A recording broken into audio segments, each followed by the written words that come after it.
এই মেয়েটি তার রুমে বসে সাজছিল। তখনই তার ভাই এসে তাকে বিরক্ত করলে সে তার রুমের দরজা আটকে দেয়। বিরক্ত হয়ে সে তার রুমের জানলার কাছে চলে যায়। সে যখন বাহিরের দিকে তাকিয়েছিল, হঠাৎই সে দেখতে পায় তাদের বাড়ির নিচে একটা অদ্ভুত দেখতে মানুষ দাঁড়িয়ে রয়েছে।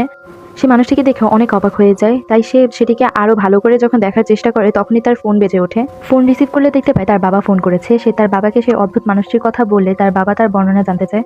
তখন মেয়েটি বলে লোকটি একটি নোংরা স্যুট ও অদ্ভুত মাস্ক পরে তার দিকে তাকিয়ে আছে। তার বাবা তখন সেই লোকটির দিকে তাকিয়ে থাকতে বলে এবং সেখান থেকে তাকে সরতে নিষেধ করে। কিছু জিজ্ঞেস করার আগেই তার বাবা তার ফোনটি কেটে দেয়। তখন সে ভয় পেয়ে তার ভাইকে ডাকা শুরু করে।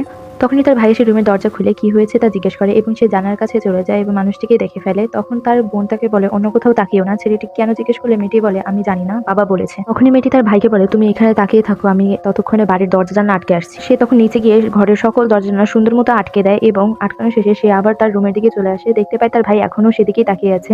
কিন্তু অদ্ভুতভাবে সে আর সেই অদ্ভুত মানুষটিকে দেখতে পারে না। সে ভাবে তার ভাই হয়তো অন্যদিকে তাকিয়েছিল, তাই সে তার ভাইকে বকাবকি করছিল। কিন্তু তখন তার ভাই বলে কিন্তু আমি তো তা দেখছি। তখনই আমরা দেখতে পারি তার পিছে এই অদ্ভুত মানুষটি দাঁড়িয়ে আছে। মেয়েটি অনেক ভয় পেয়ে যায়। তখন সে তার ভাইকে ডেকে বলে, তখন তার ভাই বলে তুমি ওর দিকে তাকিয়ে থাকো। তখন মেয়েটি ভয় পেয়ে আস্তে আস্তে সেখান থেকে সরতে থাকে। মেয়েটি প্রচন্ড রকমের ভয় পেয়ে যায় এবং সাহস নিয়ে পাশে যেতে থাকে। আমরা দেখতে পাই মেয়েটা যেখানে যেখানে যাচ্ছে লোকটিও সেখানে তাকাচ্ছে। মেয়েটি ভয় পেয়ে তার রুমের ওয়ার্ডরোবের কাছে চলে যায়।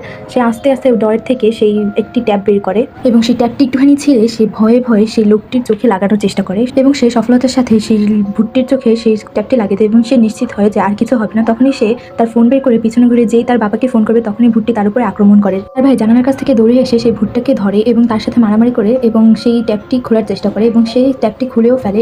সাথে সাথে তারা দুজনেই দাঁড়িয়ে সেই ভুট্টির দিকে তাকিয়ে পড়ে এবং তারা ওটির দিকে তাকিয়ে থাকে এবং সবাই স্তব্ধ হয়ে যায়। তখনই তার বাবা চলে আসে এবং সে সবকিছু বুঝতে পারে। তখনই সে তাড়াতাড়ি ওয়ার্ডরোবের উপরে থাকা একটি আয়না নিয়ে ভুট্টির সামনে ধরে। ভুট্টি যখনই তার মুখ আয়নাতে দেখে, তখনই সে কাঁপা শুরু করে এবং সাথে সাথে ভুট্টি ভ্যানিশ হয়ে যায়। তখনই সে তাড়াতাড়ি সেই আয়নাটাকে ভেঙে ফেলে।